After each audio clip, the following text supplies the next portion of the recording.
Hi everybody, I'm Katie Burtwell from the Walpole Historical Society. And what you're going to see soon is a presentation that was given in the Deacon Willard Lewis House, which is one of Walpole's most historic houses, right off the Common.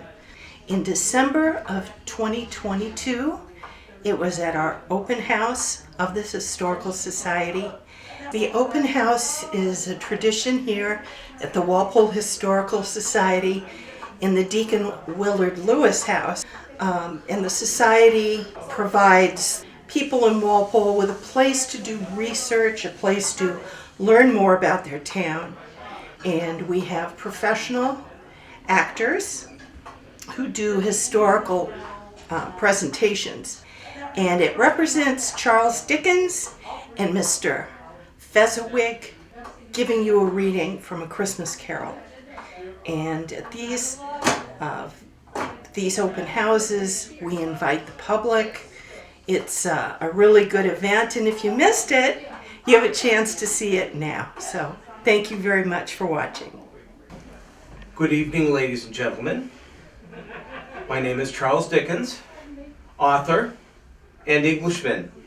I'm about to embark on my second tour of the United States with various readings, including the one I shall be reading from tonight, A Christmas Carol. And I must say that the difference between this trip through America and the last one, very different indeed. You see, when I went through America the first time in the 1840s, it was before your Great War between the states. And I found much to my displeasure in the South with slavery, and the differences between North and South were palpable to me then. And I'm happy to say that I have seen much change since my thoughts of a second trip came into my head, and those of my publishers and the like. And I plan to tour, after a comfortable stay here at the house of Deacon Willard Lewis, Boston, where a number of my friends reside, including Henry Wadsworth Longfellow and Ralph Waldo Emerson, and others who are from the Massachusetts area but who congregate a great deal of time in Boston, literary circles. So I find my comforts there, and then I shall go on to New York and Baltimore, and perhaps pay President Johnson a visit in Washington, D.C., and through parts of the Midwest and perhaps even the South. So rehearsal is essential, and I shall be rehearsing some scenes for you this evening, and do not be surprised if characters from A Christmas Carol arrive to pay you a visit. Now, my thoughts on writing this book date back to my childhood. Father worked in the Navy Department, and due to mistakes that were made, our family was forced to stay in debtor's prison for a time. In the better sort of debtor's prison, but debtor's prison nonetheless. I worked in a blacking factory for a time, so I saw the hard work and difficulties of working people, and eventually, through literary success, have become quite comfortable with myself and my family. But poverty is everywhere, particularly in the big cities. Have any of you traveled to London? In these times of Queen Victoria, you've seen the slums and the poverty and the homeless and those in the street, and it started me to thinking about writing a novel such as this. I saw ragged schools where ministers attempted to teach the very poorest how to read the Bible. I have given a number of speeches in England in favor of educating the poor. And I walk the streets of London, day and night, seeing the poor firsthand to get a better idea of how to write this novel. And, of course, in these times of Queen Victoria, there is a great interest in the spiritual world, is there not? That is where the thoughts of the spirits came from. And, of course, the two little children, Ignorance and Want, presented by the Ghost of Christmas Present. So those spirits, be it Marley's ghost or the ghost of Christmas past, present, or future, all came to my mind in those days when I was writing this some 20 odd years ago. And I'm back to read. Read for any who will listen. And I'm going to share with you a passage from Stave 2, the first of the three spirits. And it is a lighthearted scene. There are many dark scenes in my book, as you know, you have all read A Christmas Carol, I am sure. But this is one of the lighter scenes. So without further ado, I shall begin. Although they had but that moment left the school behind them, they were now in the busy thoroughfares of a city, where shadowy passengers passed and repassed, where shadowy carts and coaches battled for the way, and all the strife and tumult of a real city were. It was made plain enough by the dressing of the shops that here, too, was Christmas time again. But it was evening, and the streets were lighted up. The ghost stopped at a certain warehouse door and asked Scrooge if he knew it. "Know it," said Scrooge. "Was I apprenticed here?" They went in. At sight of an old gentleman in a Welsh wig, sitting behind such a high desk that if he had been 2 inches taller, he must have knocked his head against the ceiling, Scrooge cried in great excitement, "Why, it's old Fezziwig! Bless his heart, it's old Fezziwig alive again!" Old Fezziwig laid down his pen, looked up at the clock, which pointed to the hour of 7. He rubbed his hands, adjusted his capacious waistcoat, laughed all over himself from his shoes to his organ of benevolence, and called out in a comfortable, oily, rich, fat, jovial voice, "Yo-ho there! Ebenezer! Dick!" Scrooge's former self, now grown a young man, came briskly in, accompanied by his fellow apprentice. "Dick Wilkins, to be sure," said Scrooge to the ghost. "Bless me, yes, there he is. He was very much attached to me, was Dick. Poor Dick. Dear, dear." No more work tonight. Yo-ho, my lads. Let's have the shutters up before a man can say, "Jack Robinson." You wouldn't believe how those two fellows went at it. They charged into the street with the shutters, 1, 2, 3, had them up in their places, 4, 5, 6, barred them and pinned them, 7, 8, 9, and came back before you could have got to 12, panting like racehorses. Hi-li-ho! Clear away, my lads, and let's have lots of room here. Hi-li-ho, Dick. Chirrup, Ebenezer. Clear away. There was nothing they wouldn't have cleared away, or couldn't have cleared away, with old Fezziwig looking on. It was done in a minute. Every movable was packed off, as if it were dismissed from public life forevermore. The floor was swept and watered, the lamps were trimmed, fuel was heaped upon the fire, and the warehouse was as snug and warm and dry and bright a ballroom as you would desire to see upon a winter's night. In came a fiddler with a music book, and went up to the lofty desk, and made an orchestra of it, and tuned like 50 stomach aches. In came Mrs. Fezziwig, one vast substantial smile. In came the 3 Miss Fezziwigs, beaming and lovable. In came the 6 young followers, whose hearts they broke. In came all the young men and women employed in the business. Everyone in, come on. And in came the housemaid with her cousin the baker. In came the cook with her brother's particular friend, the milkman. In came the boy from over the way, who was suspected of not having board enough from his master, trying to hide himself behind the girl from next door but one, who was proved to have had her ears pulled by her mistress. In they all came, one after another, some shyly, some boldly, some gracefully, some awkwardly, some pushing, some pulling. In they all came, anyhow and everyhow. Away they all went, 20 couple at once, hands half round and back again the other way, down the middle and up again, round and round in various stages of affectionate grouping. Old top couple always turning up in the wrong place. New top couple starting off again as soon as they got there.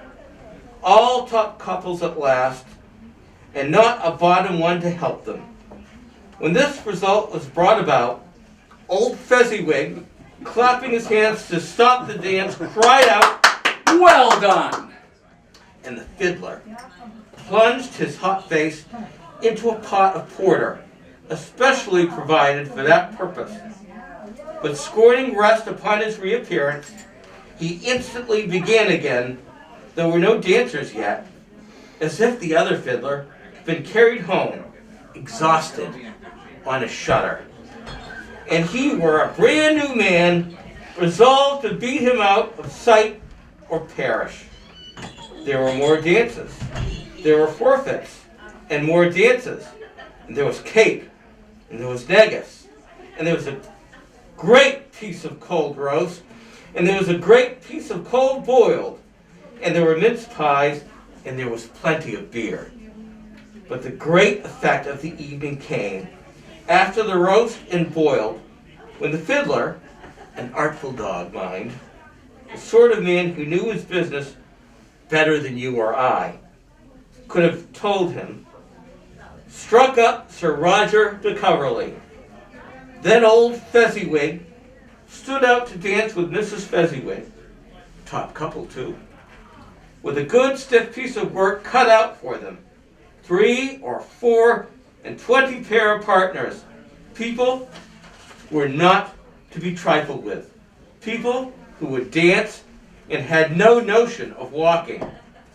But if they'd been twice as many, 4 times, old Fezziwig would have been a match for them. And so would Mrs. Fezziwig. After her, she was worthy to be his partner in every sense of the term. If that's not high praise, tell me higher, and I will use it. A positive light appeared to issue from Fezziwig's calves. They shone in every part of the dance like moons. You couldn't have predicted at any given time what would become of them next.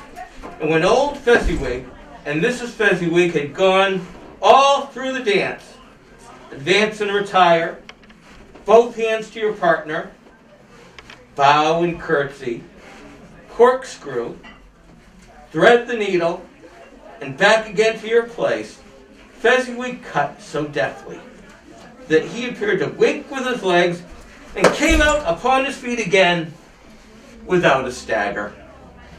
When the clock struck 11, this domestic ball broke up, and Mr. and Mrs. Fezziwig took their stations, one on either side of the door, and shaking hands with every person individually as he or she went out, wished him or her Merry Christmas. a Merry Christmas. Merry Christmas. When everybody had retired, but the 2 apprentices, they did the same to them, and thus the cheerful tones died away, and the lads were left to their beds, which were under a counter in the back shop. During the whole of this time, Scrooge acted like a man out of his wits. His heart and soul were in the scene and with his former self. He corroborated everything, remembered everything, enjoyed everything, and underwent the strangest agitation. It was not until now, when the bright faces of his former self and Dick were turned from them, that he remembered the ghost, and became conscious that it was looking full upon him, while the light upon its head burned very clear. A small matter, said the ghost, to make these silly folks so full of gratitude. Small. echoed Scrooge. The spirit signed to him to listen to the two apprentices who were pouring out their hearts in praise of Fezziwig, and when he had done so said, "Why, is it not? He has spent but a few pounds to your mortal money, 3 or 4, perhaps. Is that so much that he deserves this praise?" "It isn't that," said Scrooge, heated by the remark, and speaking unconsciously like his former but not his latter self. "It isn't that, Spirit. He has the power to render us happy or unhappy, to make our service light or burdensome, a pleasure or a toil. Say that his power lies in words and looks and things so slight and insignificant that it is impossible to add and count him up. What then? The happiness he gives us is quite as great as if it cost a fortune." He felt the spirit's glance and stopped. "What is the matter?" asked the ghost. "Nothing particular," said Scrooge. "Something, I think," the spirit insisted. "No," said Scrooge, "no. I should like to be able to say a word or two to my clerk just now. That's all." His former self turned down the lamps as he gave utterance to the wish, and Scrooge and the ghost again stood side by side in the open air. "My time grows short," observed the spirit. "Quick." Well, that was that scene. Now, I have another scene that I'm going to read shortly, and I believe that we will be visited by yet another spirit. Would that be agreeable to you? Well, indeed. So I shall begin to read from that scene, and we shall see what shall happen. I just need to find that section.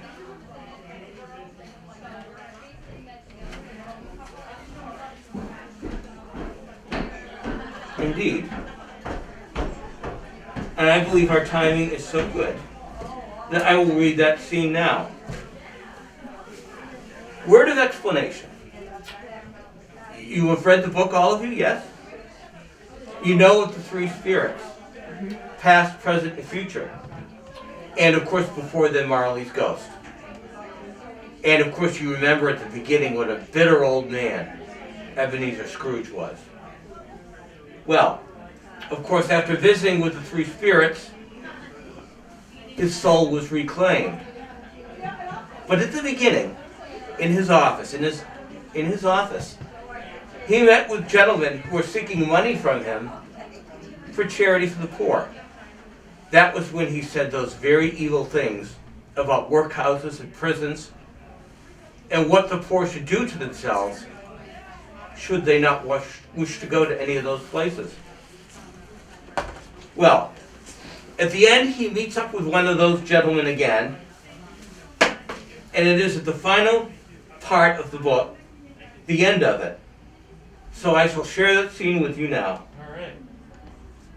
He had not gone far when, coming on towards him, he beheld the portly gentleman who had walked into his counting house the day before and said, Scrooge and Marley's, I believe. Thank you. Are you going to? All right. It sent a pang through his heart to think how this old gentleman would look upon him when they met. But he knew what path lay straight before him, and he took it. "My dear sir," said Scrooge, quickening his pace, taking the gentleman by both hands, "how do you do? I hope you succeeded yesterday. It was very kind of you. A Merry Christmas to you, sir." Mr. Scrooge? "Yes," said Scrooge. "That is my name, and I fear it may not be pleasant to you. Allow me to ask your pardon, and will you have the goodness..." Lord bless me! My dear Mr. Scrooge, are you serious? If you please, said Scrooge, not a farthing less. A great many back payments are included in it, I assure you. Will you do me that favor? My dear sir, I don't know what to say to such munificence. Don't say anything. Please, retorted Scrooge. Come and see me. Will you come and see me? Oh, I will.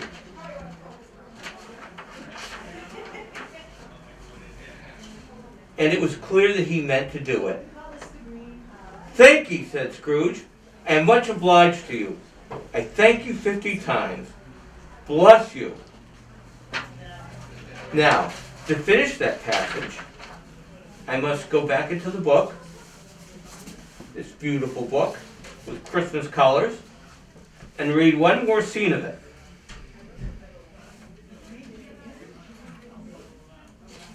And here it is. He went to church and walked about the streets and watched the people hurrying to and fro and patted children on the head and questioned beggars and looked down into the kitchens of houses and up to the windows and found that everything could yield him pleasure. He had never dreamed that any walk, that anything could give him so much happiness. In the afternoon, he turned his steps toward his nephew's house. He passed the door a dozen times before he had the courage to go up and knock. But he made a dash and did it. Is your master at home? Said Scrooge to the girl. Nice girl, very. Yes, sir. Where is he, my love? Said Scrooge. He's in the dining room, sir, along with the mistress. I will show you upstairs, if you please. Thank ye. He knows me, said Scrooge, with his hand already on the dining room lock. I'll go in here, my dear.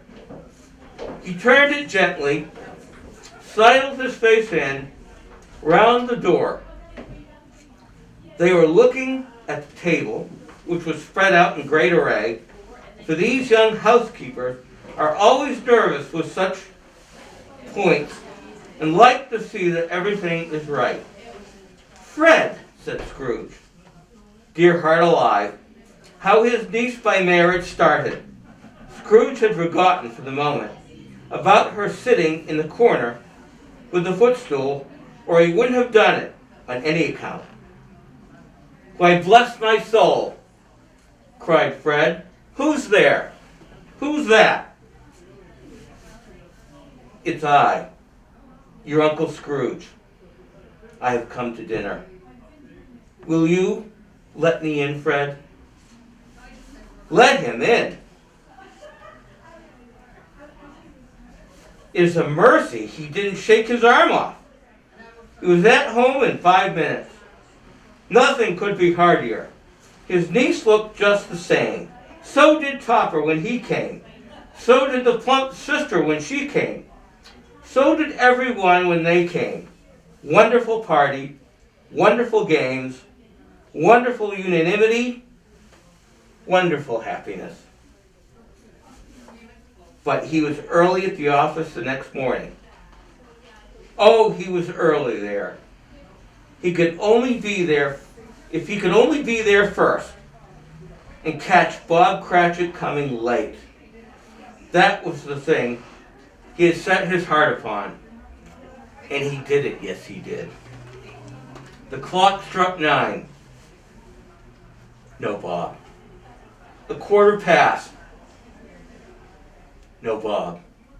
He was a full 18 minutes and a half behind his time.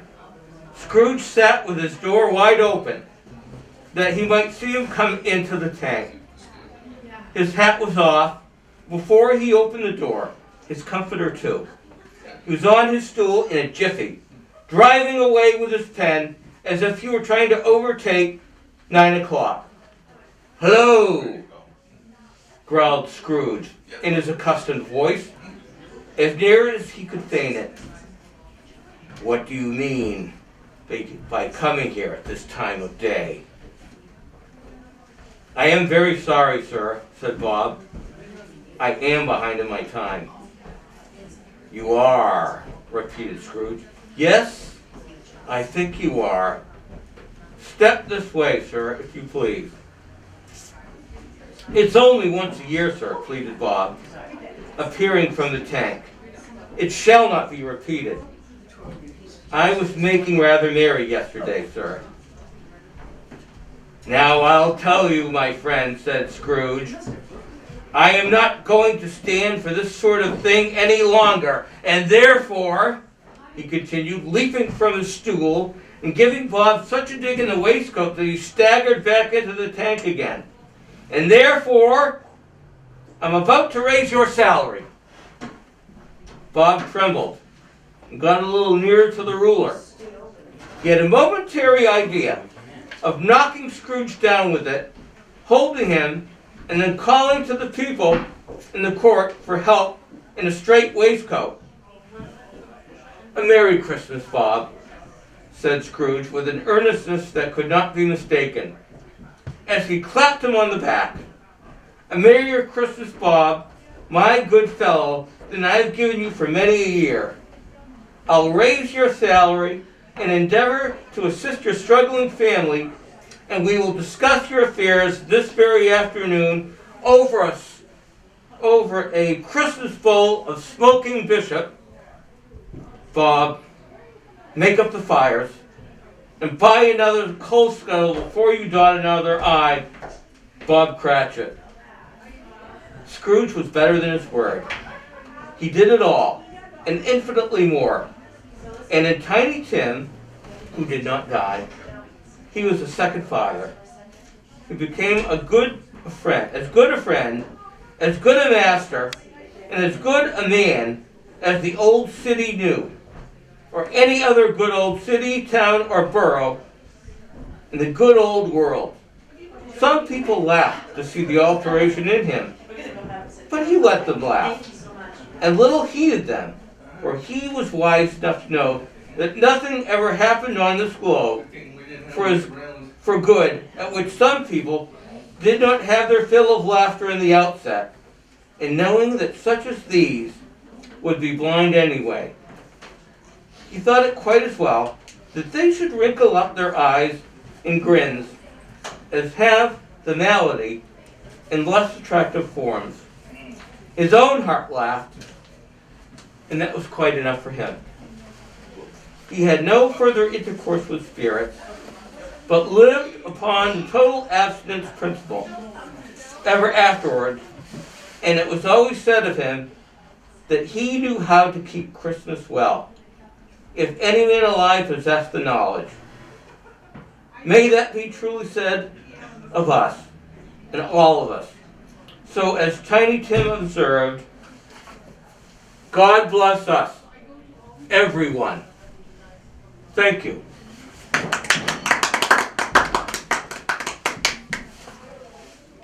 And thank you very much for the kindness of your company this evening, and Merry Christmas. Merry Christmas Very to you enjoyable. too. Thank you.